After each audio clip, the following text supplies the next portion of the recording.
A very good evening to you. Um, let's get in the deep dive. Tonight, I want to talk about politics. I want to talk about the political situation in Jamaica with elections constitutionally due by September of this year. And I want to address a couple of issues. Um, as you know, politically, because that's what we do here politically, law enforcement. Those are the things we dive in, we do investigations, and we bring you the facts.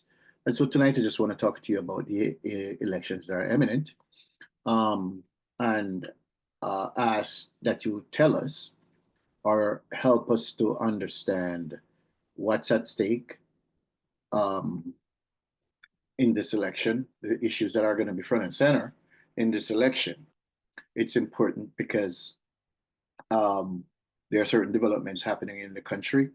But of course, it's not up to me, it's up to the voters and how the voters want to respond to the government that has been in power for 2 terms now, the Jamaica Labour Party administration. And so tonight, we'll take a slight look at the existing situation as we approach the next general elections that are constitutionally due by September 25. That's this year. It is critical to review the records of both the governing Jamaica Labour Party, the JLP, and the opposition People's National Party, PNP. Elections shape the future of our country and the safety, stability, and prosperity of all Jamaicans. As we examine this, though, I want to just pause here to ask you to like, share, and comment on our videos. We ask that you subscribe to the channel, first of all. Then we ask that you like, share, and comment. Let us know. Give us a like if you like the videos. And if you don't like it, tell us in the commentary, in the comment section below where we're going wrong and tell us. And, you're welcome to give us your version of the facts if you think that we have the facts wrong. So we ask that you hit the notification bell so that when we produce videos of this sort, whether we upload them daily or every other day, depending on our schedule and time constraints that we face, then you'll be notified as soon as we upload new videos. Okay, thank you so much. Now, the JLP has governed for the last 2 terms. They first won narrowly in 2016 and then decisively in 2020. During this time, they have overseen notable gains in some areas, though challenges persist. 1. Economic management. The JLP inherited and continued a stringent IMF economic policy, managing to lower Jamaica's debt to GDP ratio from 140% to under 100 by 2020, and that's in 4 years. Before the COVID-19 pandemic, unemployment reached historic lows, falling to 7.2%, and Jamaica posted consecutive years of economic growth, albeit modest. 2. Infrastructure development. Significant road and highway projects like the Southern Coastal Highways were undertaken, improving connectivity. That's important. Tourism infrastructure investment led to record-breaking visitor arrivals in 2019, making tourism a key growth sector. Crime reduction efforts. The government implemented zones of special operations, we call them ZOSAs, and declared states of public emergency, SOEs, to clamp down on violent crime. Now, as you know, yours truly was not a fan of SOEs or ZOSAs because we know they're stopgap measures. And so I have continued and will continue to say that those are not effective crime fighting tools. They're part of the what's in the toolbox, but they are not effective crime control measures because they're not sustainable. Just by virtue of their constitutionality, just by virtue of the length of time that they're needed and the amount of personnel it would need to. And so we'd need to have them all over the country all at the same time, which would be like just flooding the country with law enforcement and security personnel. It's not sustainable. We just can't afford it. And so it's not one of the things I talked about. But notably, the government has embarked on some other programs. And on this channel, you've seen me talk about how we need to approach the law enforcement with much stricter laws, which the parliament refuses to pass strong, stiff penalties, because the People's National Party continue to demand that we approach law enforcement, the failed law enforcement strategies that we've had since the beginning of our so-called independence, of appeasing criminals and not caring about the victims and the people they leave behind. So yeah, that's something that needs to be addressed. We talked about the judges on this channel a lot, and we're going to continue to beat that drum about the unelected bureaucrats on the bench that continue to treat the having a meeting with Indicom that have continued to treat the Jamaican people. I'm sorry about that. We'll come back to that. That have continued to treat the Jamaican people like they are servants of the judiciary rather than the other way around. Nobody elect these guys, but they continue to turn criminals on the street. But I'll leave that alone. So while national murder rates remain high, there has been local successes in communities targeted by these interventions. Speaking of the SOEs and the ZOSOs. Digital transformation and public services, rollout of the Jamaica Single Window for Trade, JSIIFT, reforms in the business environment, and significant steps toward the National Identification Program called NIDS. The criticisms of the JLP government. 1. Persistently high crime rates. Despite various measures, Jamaica remains plagued by violent crime, with murder rates consistently ranking among the highest globally. 2. Corruption scandals. High-profile scandals involving public agencies have damaged public trust, including issues surrounding the Caribbean Maritime Institute, or the Caribbean Maritime University, CMU, and the Ministry of Education in particular. 3. COVID-19 pandemic response. While initial management was praised, the vaccination rollout and later phases of handling the pandemic drew criticisms. 4. Environmental concerns. The administration faced pushback over mining activities near the cockpit country and inadequate protection of Jamaica's natural resources. And those are all legitimate concerns, right? So the JLP has had some successes, but still face some criticism. As it relates to protecting the environment, and one of the things that has plagued the PNP when they were in office, which has been corruption scandal after corruption scandal after corruption scandal. So that's one of the things that Jamaica has been, the Jamaica Labour Party has been facing criticism of not stamping out corruption in the public sector. And that remains an issue for the JLP. The PNP, having lost power in 2016 and suffering a severe defeat in 2020, has spent the last 2 terms in opposition. While they have sought to present themselves as an alternative government, several issues raise serious concerns, particularly regarding their approach to crime and public safety. The positives of the PNP in opposition: governance advocacy. The PNP has been vocal about corruption allegations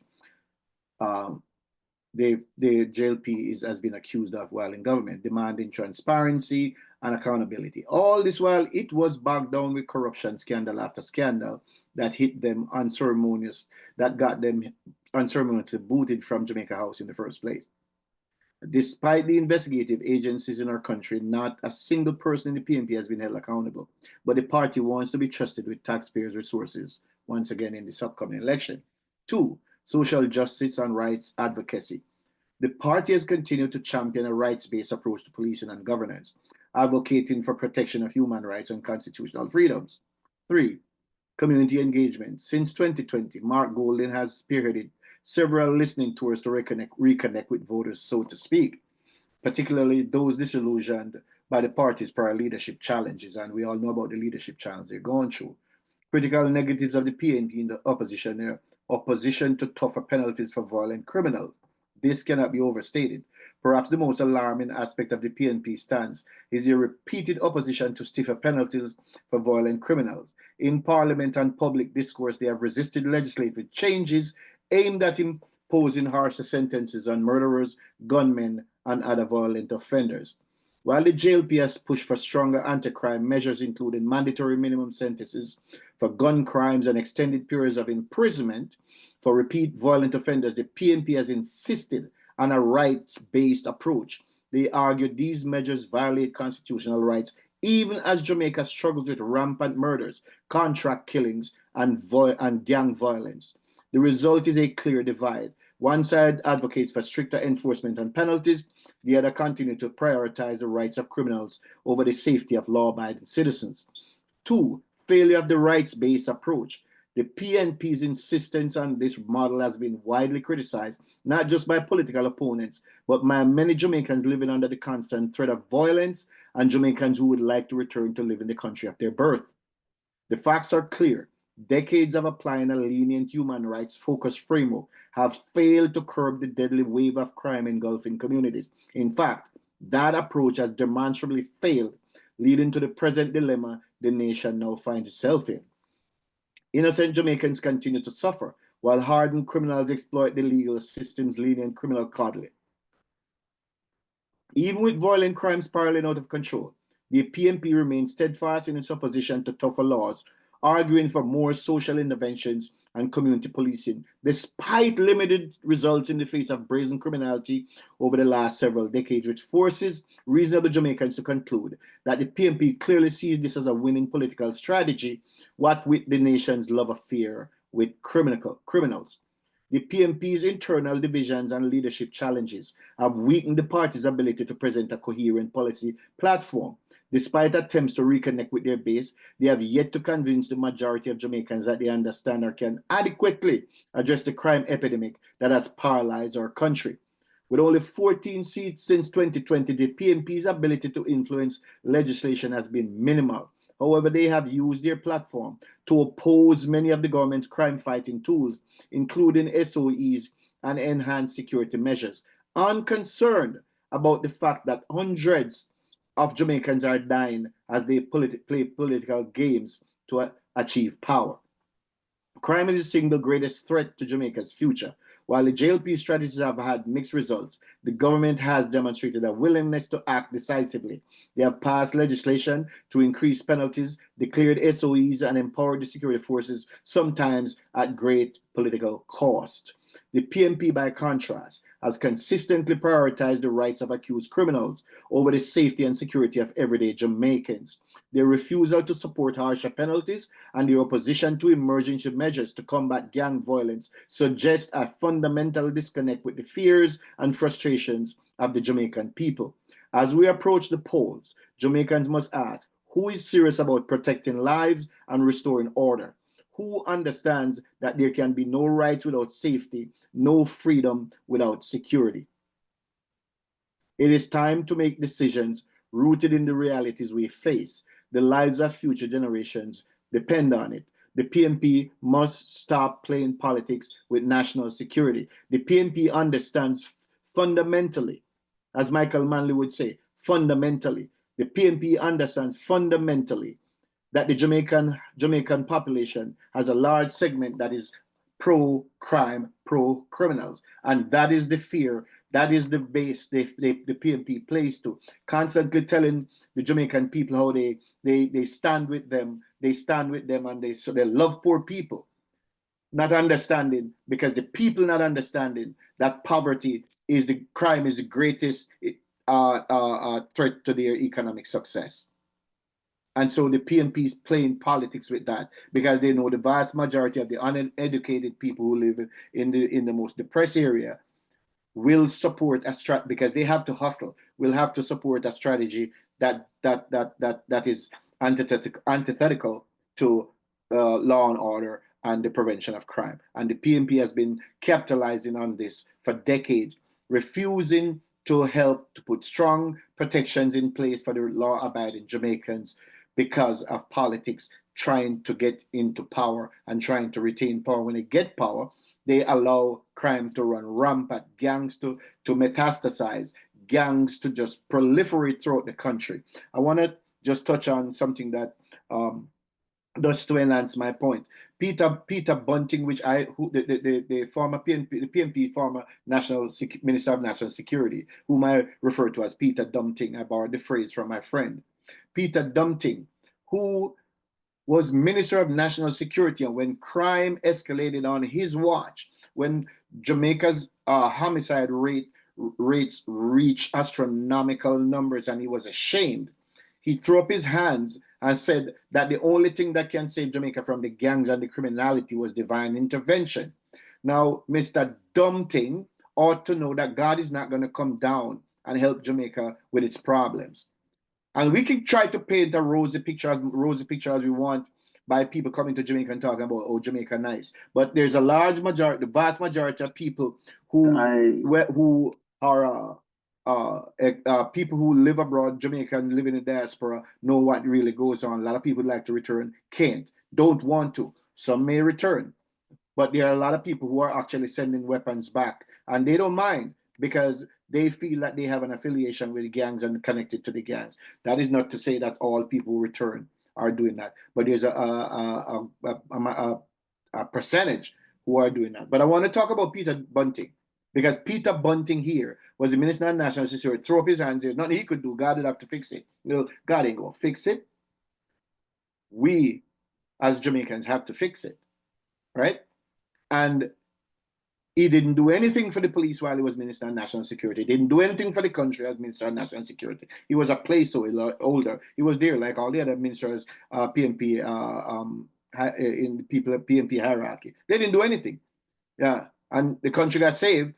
And here they are again, trying to get power again to take us back another 40, 50 years like they did when they were in power for 22 and a half years, 18 and a half, and broken. So now they want power again. But here's the guy who was Minister of National Security. Here's the guy who was head of the police. And here's what this guy came out and said. Here's what Mr. Dumpting came out and said.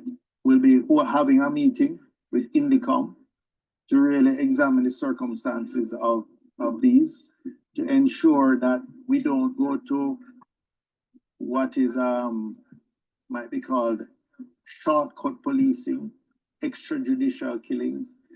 We worked very hard to move away from that. When I was minister, police fatal shootings fell by 70%. In the same year where murders went down to its lowest in the last 2 decades. Hold on, let me educate you on that. Police fatal shootings went down, not because of anything Peter Bunting or the PNP did while in governance. Police fatal shooting went down because the police lacked the resources to engage the gangs, and the police were not engaging. They would not allow the police to engage the criminals. Murder went up under the PNP, 1,600. Those are the numbers, 1,600 plus homicides a year, rapes, shootings, untold amount of shootings and killings. And we're just talking about what the inept police department at that time was able to do, because for 10 years, they did not train a single detective.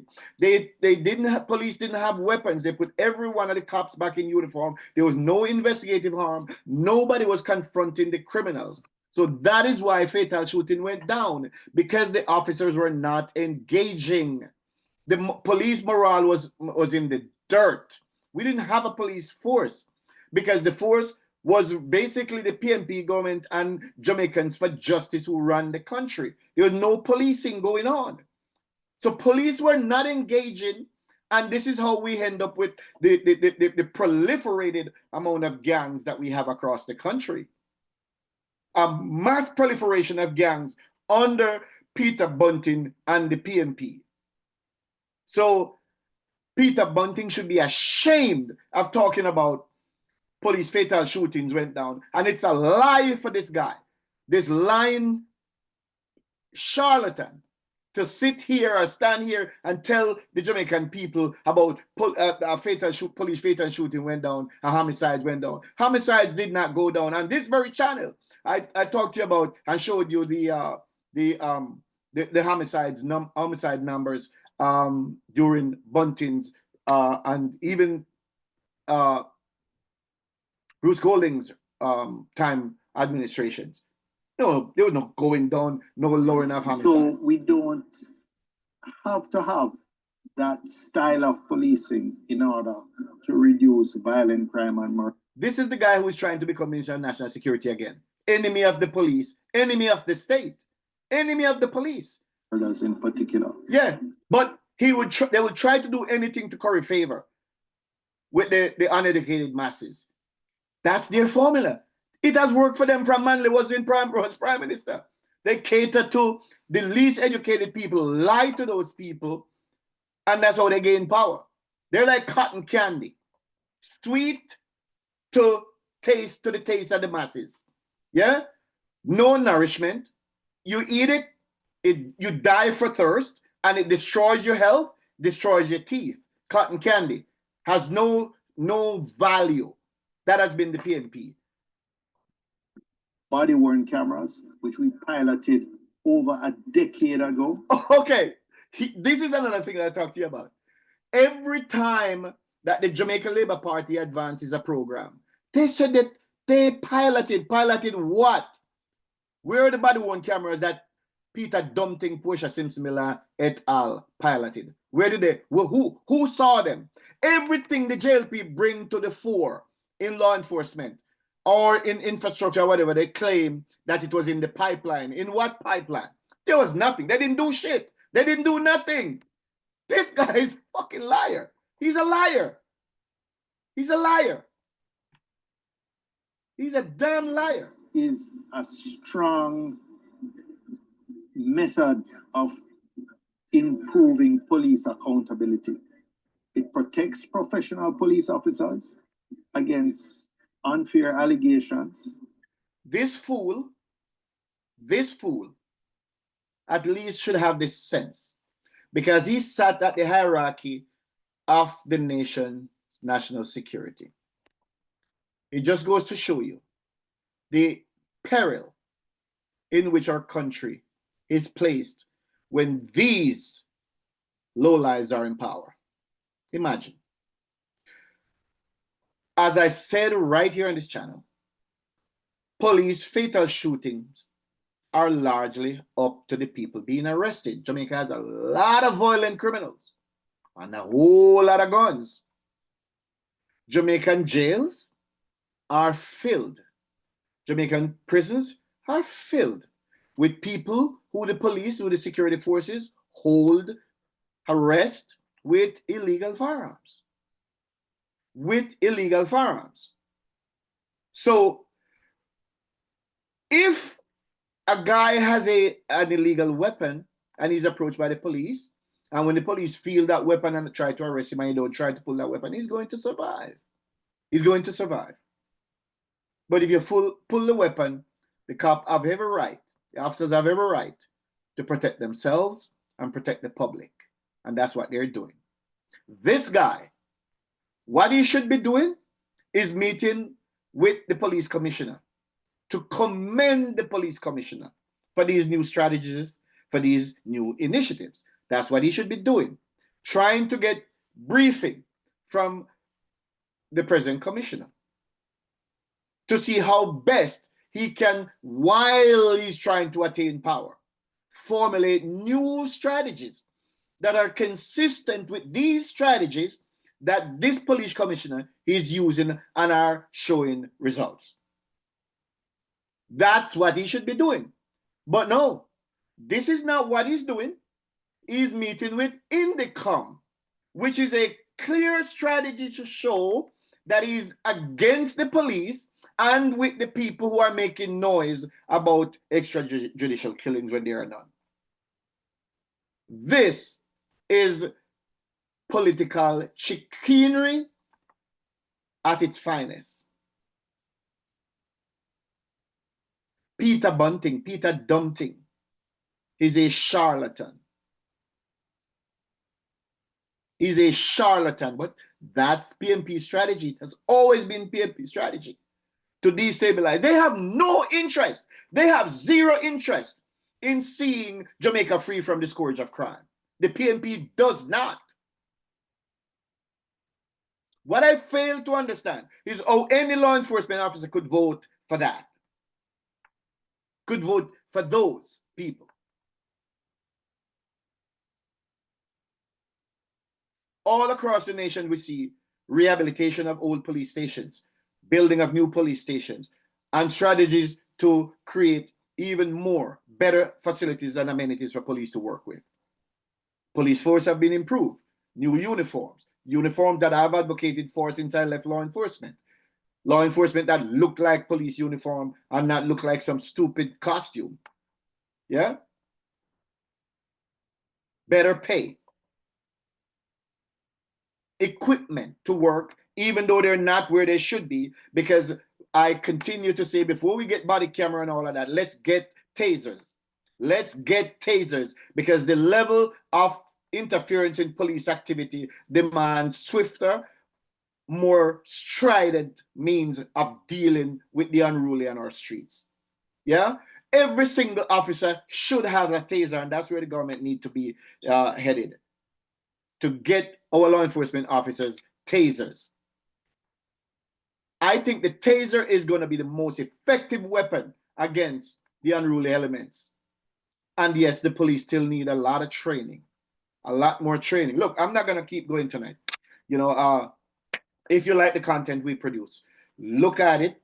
Please, if you like it, share it, subscribe to it, give us a like, leave us a comment. Thank you very much. This has been the Deep Dive. I will talk tomorrow.